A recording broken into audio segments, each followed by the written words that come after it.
الرحمن الرحیم۔ السلام علیکم ورحمۃ اللہ وبرکاتہ۔ لبیک ٹی وی سے رب نواز لودھرا ایک نئی ویڈیو کے ساتھ آپ کی خدمت میں حاضر ہے۔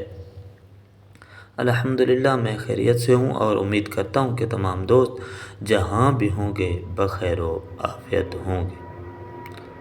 اگر آپ ہمارے چینل پر نئے ہیں تو ہمارے چینل کو سبسکرائب کر لیں تاکہ ہماری ہر نئی آنے والی ویڈیو آپ تک پہنچ سکے۔ آج کی ہماری ویڈیو کا موضوع ہے پاکستانی فوج کے ہاتھوں گرفتار ہونے والا بلوچ عسکریت پسند کمانڈر گلزار امام کون ہے۔ پاکستانی فوج کے شعبہ تعلقات عامہ کے مطابق ایک ہائی پروفائل اور کامیاب انٹیلیجنس آپریشن کے نتیجے میں عسکریت پسند تنظیم بلوچ نیشنل آرمی کے بانی سربراہ گلزار امام عرف شمبے کو گرفتار کر لیا گیا ہے۔ یاد رہے گزشتہ برس نومبر میں بلوچستان میں متحرک علیحدگی پسند تنظیم BNR نے دعویٰ کیا تھا کہ ان کے سربراہ گلزار امام حکومت پاکستان کی حراست میں ہیں۔ اس وقت پاکستان کے ایک اہلکار کا دعویٰ تھا کہ گلزار امام کو ترکی سے حراست میں لے کر پاکستان کے حوالے کیا گیا تھا۔ ISPR کی جانب سے جاری کردہ پریس ریلیز کے مطابق گلزار امام ایک سخت گیر علیحدگی پسند ہونے کے ساتھ ساتھ کالعدم تنظیم بلوچ نیشنل آرمی BNA کے بانی اور رہنما بھی رہے، جو بلوچ ریپبلکن آرمی اور یونائٹڈ بلوچ آرمی کے انضمام کے بعد وجود میں آئی تھی۔ پریس ریلیز میں مزید کہا گیا کہ BNA پنجگور اور نوشکی میں قانون نافذ کرنے والے اداروں کی تنصیبات پر حملوں سمیت پاکستان میں درجنوں پرتشدد اور دہشت گردانہ حملوں کی ذمہ دار ہے۔ ISPR کے مطابق گلزار امام 2018 تک بلوچ ریپبلکن آرمی میں برہمداغ بگٹی کے نائب بھی رہے۔ گلزار امام بلوچ راجی آجوئی سانگر براس کی تشکیل میں بھی اہم کردار ادا کرتے رہے اور اس کے آپریشنل سربراہ رہے۔ شعبہ تعلقات عامہ کی جانب سے دعویٰ کیا گیا ہے کہ گلزار امام کے افغانستان اور انڈیا کے دورے بھی ریکارڈ کا حصہ ہیں اور دشمن ملک کی انٹیلیجنس ایجنسیوں کے ساتھ ان کے روابط کی مزید چھان بین کی جا رہی ہے۔ ISPR کے مطابق انہیں ایسی معلومات ملی ہیں جن کے مطابق دشمن ملک کی انٹیلیجنس ایجنسیوں نے ریاست پاکستان اور اس کے قومی مفادات کے خلاف کام کرنے کے لیے ان کا اتصال بھی کرنے کی کوشش کی۔ پریس ریلیز میں بتایا گیا ہے کہ کئی مہینوں تک مختلف علاقوں میں انتہائی احتیاط سے کی گئی منصوبہ بندی کے بعد انہیں گرفتار کیا گیا۔ ISPR کا کہنا ہے کہ گلزار امام شمبے کی گرفتاری BNA کے ساتھ دیگر عسکریت پسند گروپوں کے لیے ایک سنگین دھچکا ہے، جو بلوچستان میں امن کو غیر مستحکم کرنے کی کوشش کر رہے ہیں۔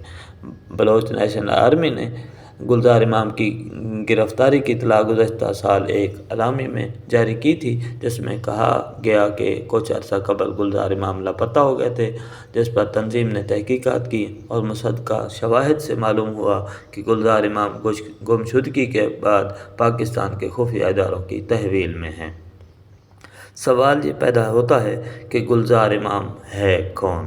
گلزار امام کا تعلق بلوچستان کے علاقے پنجگور پروم سے ہے۔ انہوں نے سن 2003 میں طلبہ سیاست میں قدم رکھا۔ اس وقت وہ بلوچ اسٹوڈنٹس آرگنائزیشن یعنی BSO امان گروپ میں تھے، اور جب سن 2006 میں BSO کے تمام دھڑوں کا انضمام ہوا اور BSO آزاد کا قیام عمل میں لایا تو وہ BSO پنجگور ریجن کے صدر منتخب ہوئے۔ گلزار کے بھائی ناصر امام بھی عسکریت پسند تنظیم مجید بریگیڈ میں رہے ہیں۔ پنجگور میں گزشتہ برس FC ہیڈ کوارٹر پر حملے میں وہ مارا گیا۔ BSO کے خلاف جب حکومت پاکستان نے کریک ڈاؤن شروع کیا تو گلزار امام پہاڑوں پر چلے گئے اور انہوں نے بلوچ ریپبلکن آرمی میں شمولیت اختیار کی اور اس کے کمانڈر بن گئے۔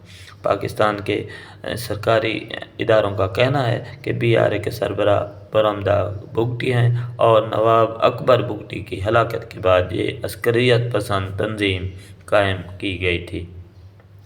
BSO آزاد کے سابق مرکزی رہنما پردھان بلوچ کا کہنا ہے کہ جب استاد اسلم اچھو اور بشیر زیب نے مری سرداروں سے لا تعلق ہو کر بلوچستان لبریشن آرمی پر اپنی گرفت مضبوط کی اور مقامی فیصلے لیے تو اس سے متاثر ہو کر گلزار امام نے بلوچ ریپبلکن آرمی میں پہلے اپنا دھڑا بنایا اور اس کے بعد بلوچ نیشنل آرمی یعنی BNA کا قیام عمل میں لائے۔ گلزار امام نے اپنے ایک انٹرویو میں کہا تھا کہ ان کے بنیادی اختلافات قیادت کی طرف سے حکومت پاکستان سے مذاکرات کی کوشش سے شروع ہوئے۔ ان کا کہنا تھا کہ جب تنظیمی و قومی فیصلے درباری لوگ کریں تو وہاں تنظیم و قوم کو سنبھالنا مشکل ہوتا ہے۔ پاکستان میں عسکریت پسندی کے رجحانات پر کام کرنے والے عامر رانا نے نومبر 2022 میں تجزیہ کرتے ہوئے گلزار امام کی گرفتاری کو حکومت پاکستان کے لیے ایک اہم پیش رفت قرار دیا تھا۔ عامر رانا کے بقول BRA اور UBA کے دھڑوں کے ساتھ مل کر گلزار امام نے بلوچستان نیشنل آرمی کی بنیاد رکھی اور اس کی کارروائیوں کا دائرہ کار لاہور اور جنوبی پنجاب تک پھیلا دیا تھا۔ ان کے مطابق گلزار امام بلوچستان کے نوجوانوں بالخصوص BS و آزاد میں کافی مقبول رہے ہیں۔ عامر رانا کا کہنا تھا کہ طالبان افغانستان سے اب بلوچ عسکریت پسندوں کو نکال رہے ہیں۔ اب ان کے پاس 2 آپشن ہیں، یا تو وہ ایران چلے جائیں یا پاکستان میں رہیں، تاہم ایران کی شرائط بہت سخت ہیں۔ فرحان جعفری نے نومبر 2022 میں بتایا تھا کہ یہ کامیابی اور پیش رفت تو ہے لیکن اسے کوئی غیر معمولی کارروائی قرار نہیں دیا جا سکتا۔ ان کے مطابق گلزار امام نے اپنے وفاداروں کے ساتھ یہ گروپ بنایا جس نے بعض کارروائیاں بھی کی لیکن یہ کوئی بڑا گروپ نہیں۔ بلوچ عسکریت پسند تحریک اس وقت بنیادی سطح تک ہے۔ اگر 2-4 کمانڈر اٹھا لیے جائیں یا انہیں مار دیا جائے تو اس پر کوئی فرق نہیں پڑتا۔ جیسے اسلم اور فاچو کو مارا گیا تو اس کو بڑی پیش رفت قرار دیا گیا لیکن ہم نے دیکھا کہ اس سے کوئی خاطر خواہ فرق نہیں آیا۔ ہو سکتا ہے جو عسکریت پسند ہیں ان کا کچھ وقتی طور پر مورال کم ہوا ہو لیکن بعد میں وہ پھر ایک نئی قوت سے اٹھتے نظر آتے ہیں۔ انہوں نے کہا کہ اگر گلزار امام حکومت پاکستان کو کوئی معلومات فراہم کرتے ہیں جس کی بنیاد پر چھاپے مارے جاتے ہیں یا کچھ لوگ مارے جاتے ہیں تو باقی لوگ کسی اور گروپ میں شامل ہو جائیں گے، یا یہ بھی ہو سکتا ہے کہ وہ اپنے ہی صف میں سے کوئی اور کمانڈر چن لیں۔ پاکستان کے ادارے غیر سرکاری طور پر گلزار امام کی گرفتاری کی تصدیق کرتے ہیں جبکہ سوشل میڈیا پر بھی بعض افراد بشمول صحافی اس کا تذکرہ کرتے آئے ہیں، لیکن ISPR نے اب باقاعدہ گرفتاری ظاہر کر دی ہے۔